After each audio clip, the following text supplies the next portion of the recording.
Well, I thought last year was going to be the shakedown year. Turns out there's more engine shakedown in this year than there was last year. All right, so this year, bottom and end's about the same. It basically has some ARP rod bolts in it. We have different head gasket, head bolts, different head. It's a 8-plug head. We've got a different cam. The head is ported and polished. The lower intake is ported and polished. Custom upper intake, different throttle body, bull port header, same turbo,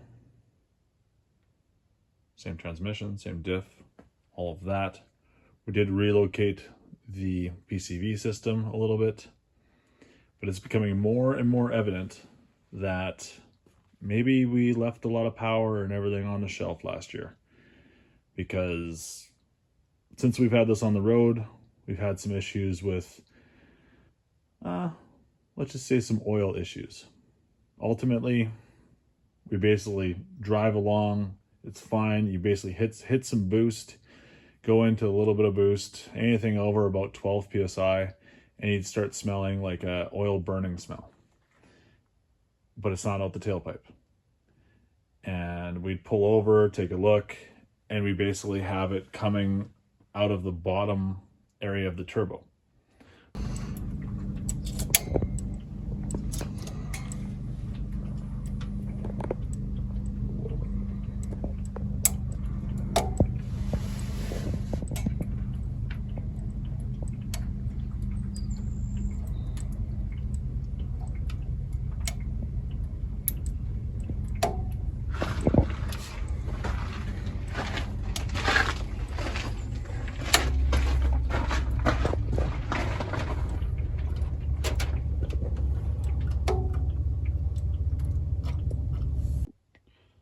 So we're thinking, okay, it's oil drain gasket, no big deal. Replace oil drain gasket, go for a road test, same idea.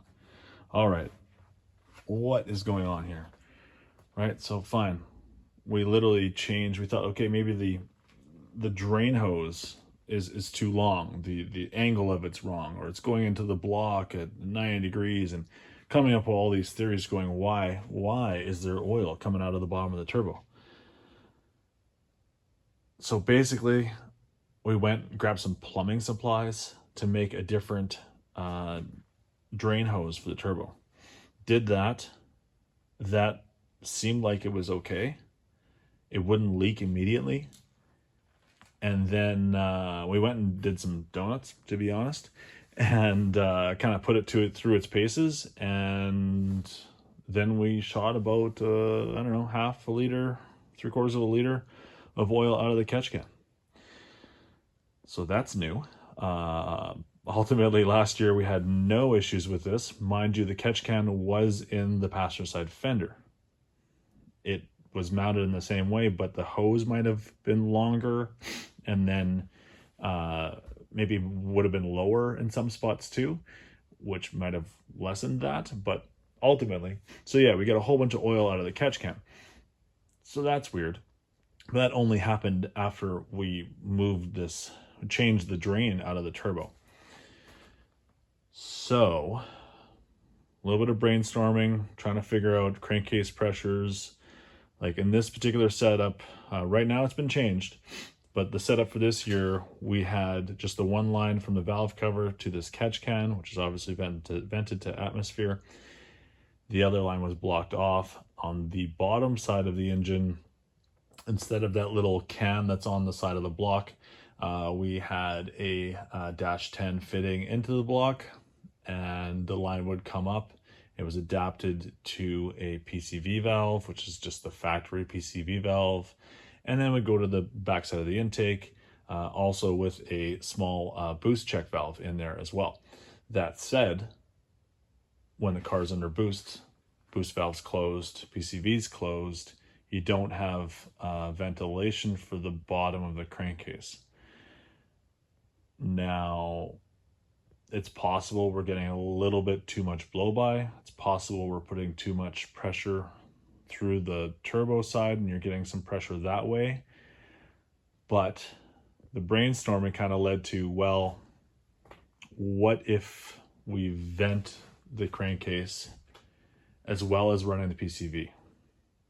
So that's literally what we did. We teed off that line that came off the bottom of the block, put one of the lines to the PCV like it was set up, and the other line just goes to this side of the catch can. The car's absolutely fine now. It has no problem with crankcase pressure. It breathes.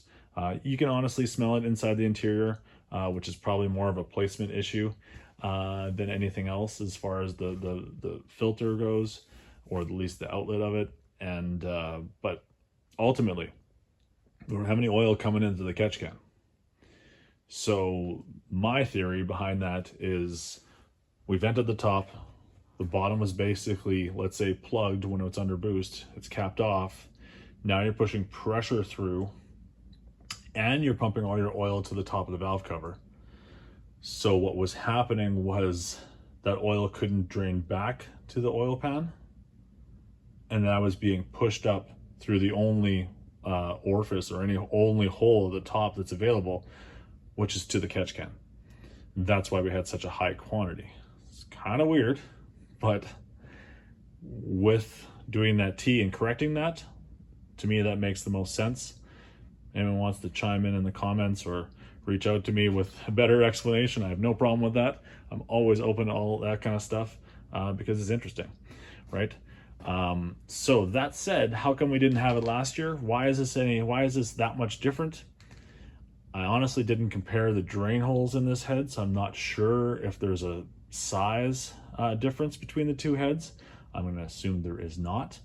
And I think we're more along the lines of making more power, more RPM, actually boosting this where we had, you know, some boost loss last year, whether it be the head gasket or in the header, right? Somewhere along the lines, we just had this combo of all these things adding up, which led to less power, which ultimately didn't put us into these new scenarios that we're coming across.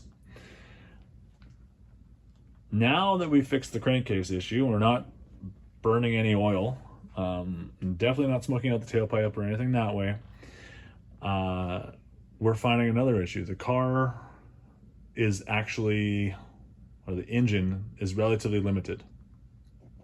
Now, to explain a little bit more, when you lay into this car, it's got lots of power. It's right out of the hole. It's great, but it kind of plateaus. It plateaus like 4,200 RPM. It doesn't really go beyond that, which is really weird. Well, not really weird. It's an absolute explanation for it, but you basically have to drive this car and short shift it. You just shift it over like super quick, because otherwise it just plateaus and almost gets slower. Now, when we had that issue with the turbo, I haven't been looking at the turbo, and I started looking at numbers on the casting, and this particular T3 T4 is a 4.8 casting, which would have been factory equipment for the 86 through 88, I guess, for Thunderbirds, but only in the automatic cars had that. Even the standard cars still had a 6.3. So I think they were basically starving or plugging the exhaust with this exhaust housing. So that's not cool. So the more I drove it after fixing the oil issue, we start to think, well, this needs a bigger exhaust housing. That's gonna fix how the car drives. It shouldn't just plateau, it should have power throughout. And obviously, the more times you come across things like this, you focus on them and then you just obsess about it. Now it's like, no, it needs a turbo. So that's what we're doing.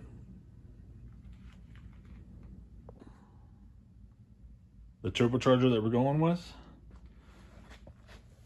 is a GT 3076R from Garrett Turbos with a 6.3 exhaust housing. Now, the frame of the turbo is just a little bit bigger than the T3, T4. It's not absolutely insane. There's our exhaust housing. I will have a whole bunch of still photos on Instagram if you want to check it out some more that way. But if we even go for like size comparison, it's just a little bit bigger. The biggest thing is going to be the exhaust housing. Obviously, T3, T4, it's a hybrid. It's a T3 exhaust and a T4 intake, if you want to look at it that way. But yeah, if we just compare one to the other, gently rest it there. It's a little awkward. Maybe I'll just put it against the valve cover so we can actually have it sit a little bit better. Anyway, all right, there we go. Cool. So yeah, inlet's a little bit larger. Okay, everything's a little bit larger, but I'm hoping it's a little bit better matched to the engine, and that makes the car run a little bit better under boost, excuse me. So I guess we'll see. So yeah, ultimately it's a little bit larger for both sides. This is going to be a 6.3 housing. It's replacing the 4.8 housing. I was worried about going any larger. I'm not sure if it's going to be too big if you go up to the 8.3. Obviously there's the 1.0, which would be a little bit much, I would think. But you have to keep in mind this particular build, we don't have aftermarket rods, we don't have aftermarket pistons yet. So this turbo should, hopefully we don't actually test this theory, but this turbo should outdo this engine. It should be more than enough for what the current setup is. But we can also run at low boost, and we can make it so the car is more drivable. And that's kind of what we're going for right now, because along the way, yeah, rods and pistons is pretty much inevitable in my mind, but we'll see what we can do with this. I was running this turbo, the T3, T4 at 18 PSI, but this 3076 is going to have a different characteristic. It's going to drive different. It's going to build boost different. So we'll probably back it off and maybe do some tuning at like 10 PSI and kind of take it from there and see where it goes. But yeah, I'm excited. This is definitely a step in the right direction. Although I am kind of kicking myself for not building the engine in the first place, but hey, it doesn't take much to pull it out of this particular car. And this gave us time to work through some other issues, which is great. Now it's time to swap the turbos.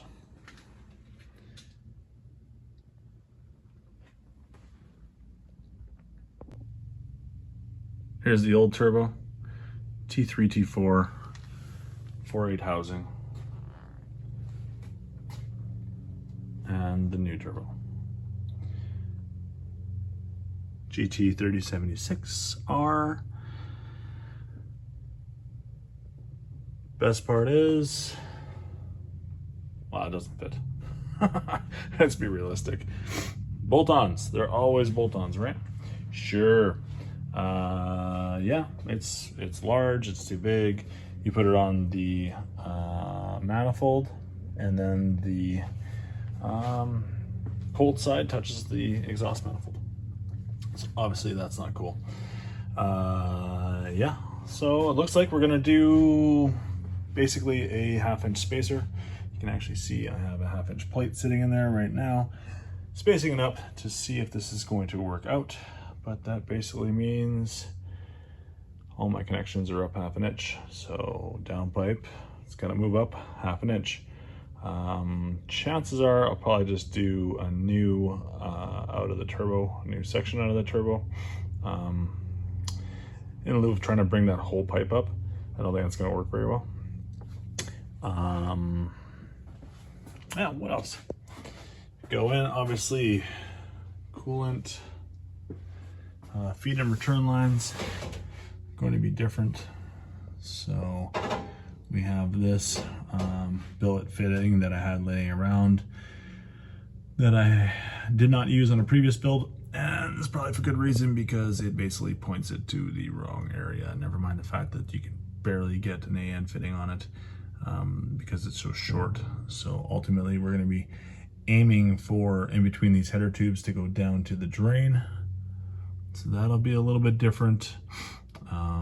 The coolant lines aren't too much different. It's different fittings between the two turbos, but aside from that, they're pretty much in the same zone, so it's not a big deal there. There is a restrictor on this turbocharger, and that's so it doesn't get too much oil, as it is a ball bearing turbo versus the bushing turbo in the T3, T4. So basically, yeah, plan, 1/2 inch spacer, bring up the turbo about 1/2 inch.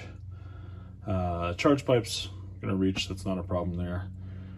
We will have to run a different turbo pressure outlet line, which is probably going to come off of the charge pipe itself versus the turbo itself, because that was the difference on the old one.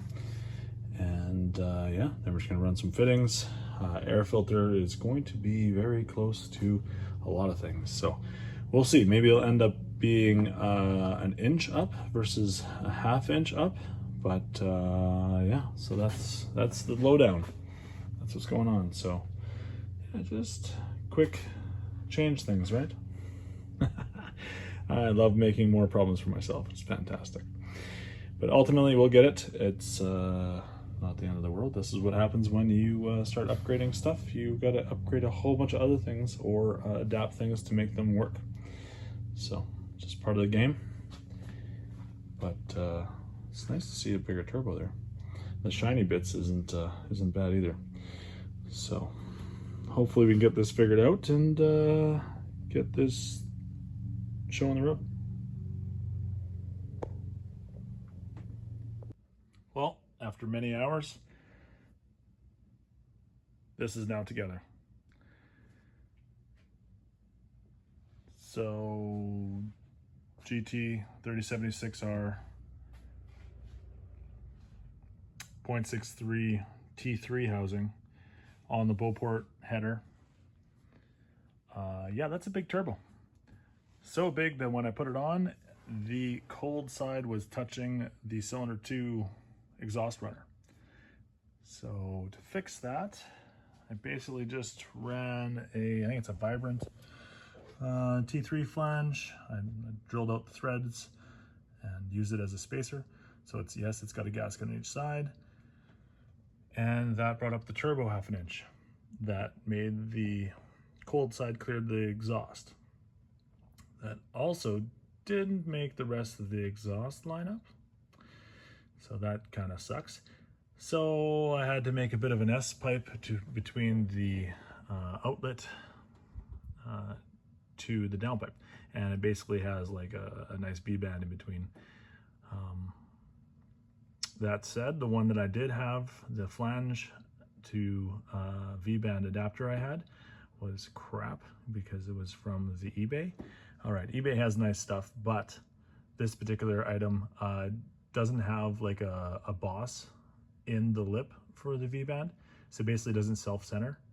And then the clamp that it came with was poor, so like it'd be really nice if someone started building some cool ones of those. It would save people lots of time, but in lieu of that, I have cut that part off, used the flange for just bolt into the turbo housing, and then my own V-band or an aftermarket V-band, which is much better. It does have the little boss, self-centers. It's a little bit more fantastic. Anyway, so yeah, turbo had to go up 1/2 inch. With this turbo housing, it's obviously GT 30 as most call it, center housing. That, and combined with the Ford exhaust housing, brings the center line of the turbo a lot more over the flange, which really correlates to where the oil drain goes. So before, our oil drain was basically biased to the outside or away from the valve cover, away from the engine.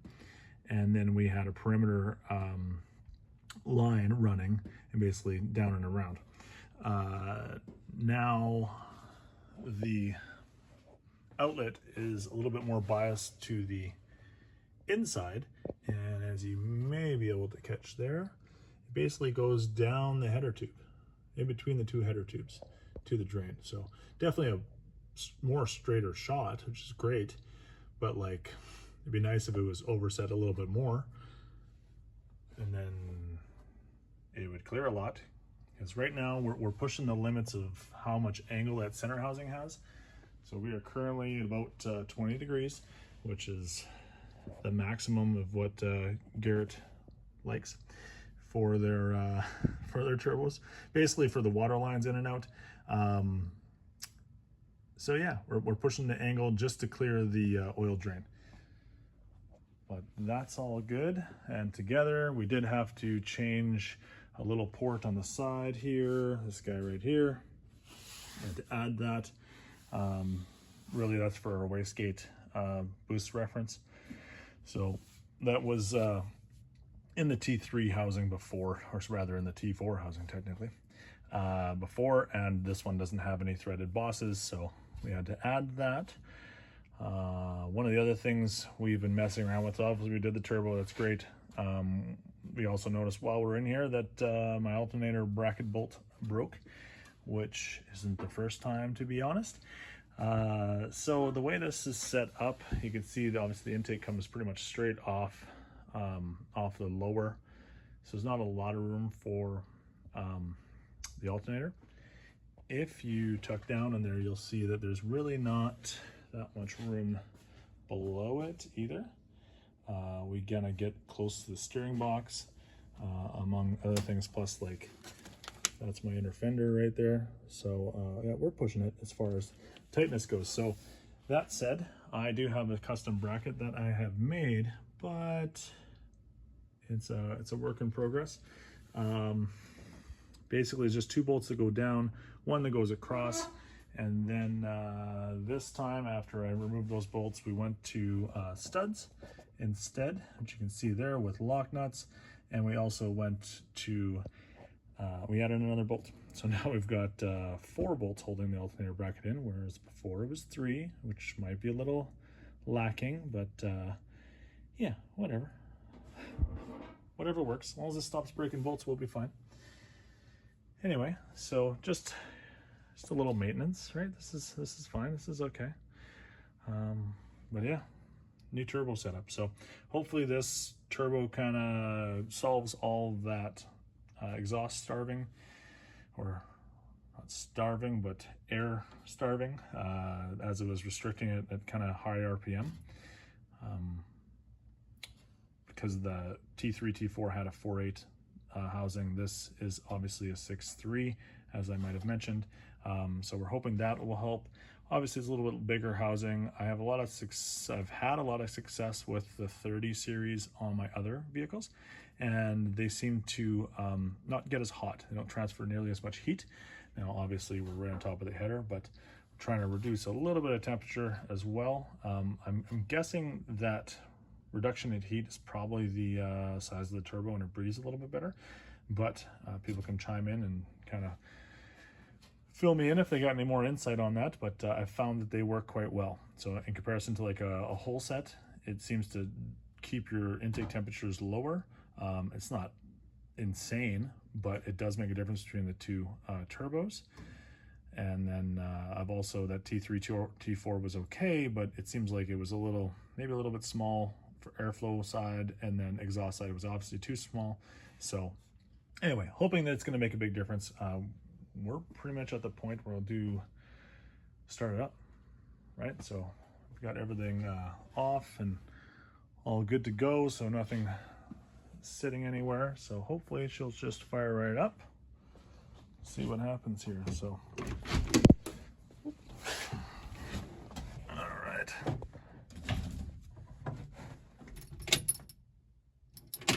Oh, that's not going to work. That's not going to work because this car has some other fun stuff going on, which is this right here. That is our battery cutout, along with our battery box sitting in there. So if All right, now that that's done, should be able to fire this up.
So the startup was good, and now we're just going to go into our tune in Tuner Studio. We are currently hooked up to it, although it says offline. That's awesome. We should be hooked up to it once it opens. There we are. Okay, so the first thing we're going to want to do is reduce the boost control duty table, which I had all set to 30, which is amazing. But what we're going to do is totally bring these down because we don't know how the new turbo is going to react. We can guess, but we don't necessarily know. So ultimately what we want to do is reduce it. I'll probably reduce it, let's say to, I don't know, 20, 23. Right, and we're going to just burn that. That way we don't have any turbo surprises. We don't want to have any overboost is what we're trying to avoid. So we're just going to put this to the side. And we'll fire it up here. And then we'll do some tuning. All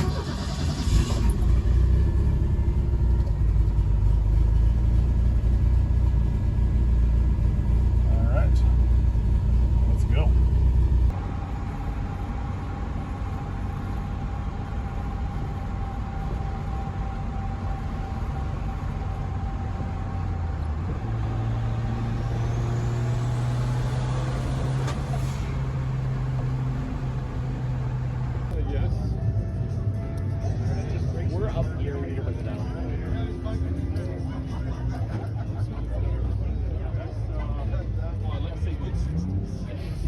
Got her back straight, guys.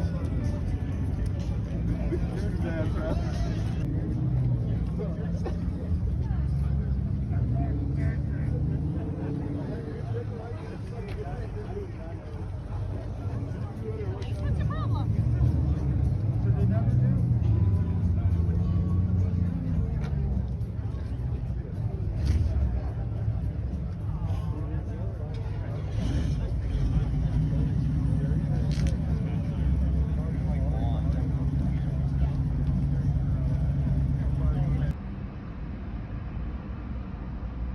One of the other things that we were coming across is the map sensor not returning back to 0. So as you can see here, this is at -0.4, and that's atmospheric. Car's not running, just atmospheric. And if you basically put on a vacuum and release it, sometimes it'll come back, sometimes it won't. I'll just quickly do that. In this case, we're putting on boost. So the other, what we were seeing when we were doing pulls is my autometer gauge wouldn't read the same as the standalone. So right there, my hand pump says that it's about 17 psi, and we're getting 14, 15 psi on the car, or on the standalone. So the hand pump is basically 2 psi higher than what the standalone's reading. And then if I release it here, it stays at 0.6. 5.6, sure, right? It's not 0. So that's supposed to be 0. Point being, check your gauges, or check your sensors rather, because this doesn't read right. Your whole tune's right off. All right, so hopefully I put on the new sensor and this is all corrected. All right, just put the new sensor in here, basically atmospheric. We're seeing a little bit 0.1, 0.2. We put it in boost. That is 10 psi on my gauge, 9.2, so we're really close there. We do have a voltage, we just have the key on, so our voltage might be a little bit lower than where this would actually operate, so a little bit off is somewhat deemed acceptable. And if we go any up to 20 psi, see this 19.4, that is cool. And then that said, if we do go into a 0 state, we do see a 0.7, 0.6. Wondering if voltage is going to really play a difference in that. Obviously starting up with that disconnect is not going to work very well. So I'm glad that the boost, under boost it's kind of straightened out, but I feel like the variance in that small point is probably the voltage supply. So instead of it being 13 volts, it's probably whatever, 12, 11, 9, that kind of stuff. So, but the good thing is under boost it is reading on the money, less than whatever, 0.2 psi. So that's excellent. So now we can do some tuning.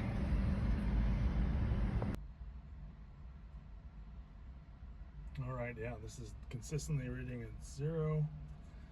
So 3-bar map, reliable source, but clearly check your stuff. I always just thought we had maybe a boost leak or something on the line. But it turns out when you match it with your own, with a good gauge, good known gauge, in this case a third-party vacuum pump, you can see that it was actually off. So yeah, you got to test your stuff. So anyway, so we'll get into some tuning and go from there. So everything in the tune will be a little bit off because we had a little bit of variance there. Question is for how long. So we'll see.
Cold start in this particular case too, although we're about 20-25 degrees outside, so we'll just correct this now.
this area, minimum coolant, so we're not there yet.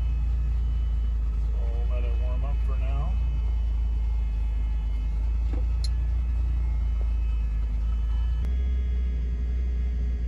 Alright, after a quick drive, we're already seeing it pulling out lots of fuel. So now we just gotta keep on driving in those areas consistently, and then I'll straighten it out.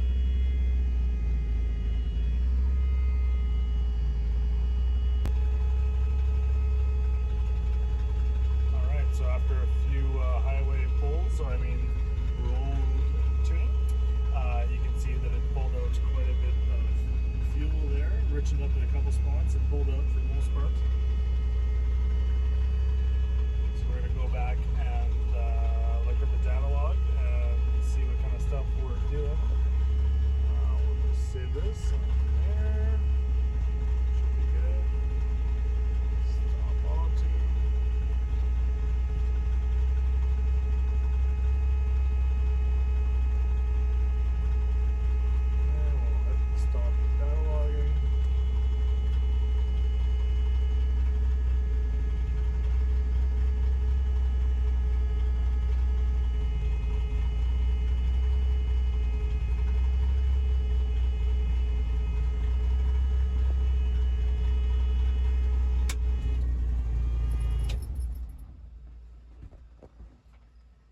And then if we go into here and we open up our last log,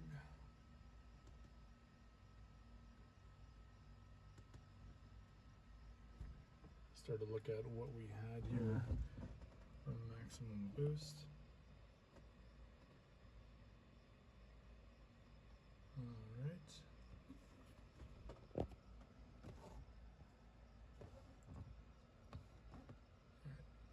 So we're looking here and we're going to look for our boost duty and our min-max. So our maximum was here, 17.8 psi. Right, minimum obviously negative 11.9, which is under vacuum.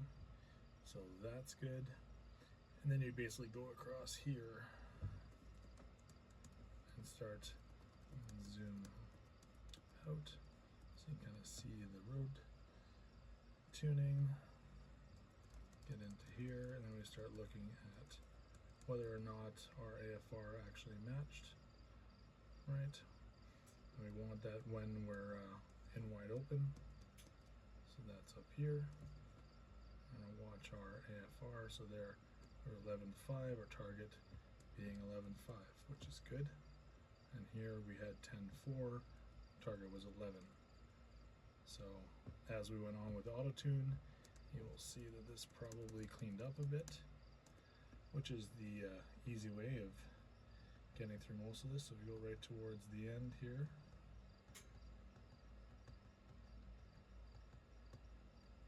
not too far, bring it back.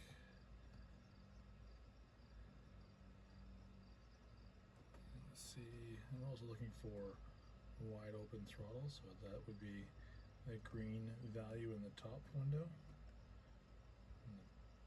going right to the top. So right about here. Okay.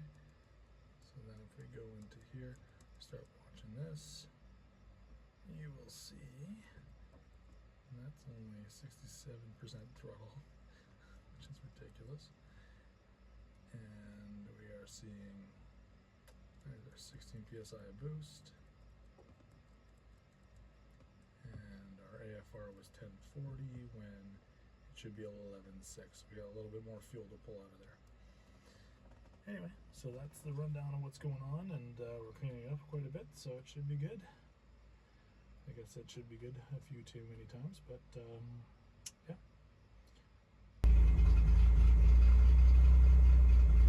So we ended up running about 34% duty cycle on the boost control, and that really just equated to about 19 psi.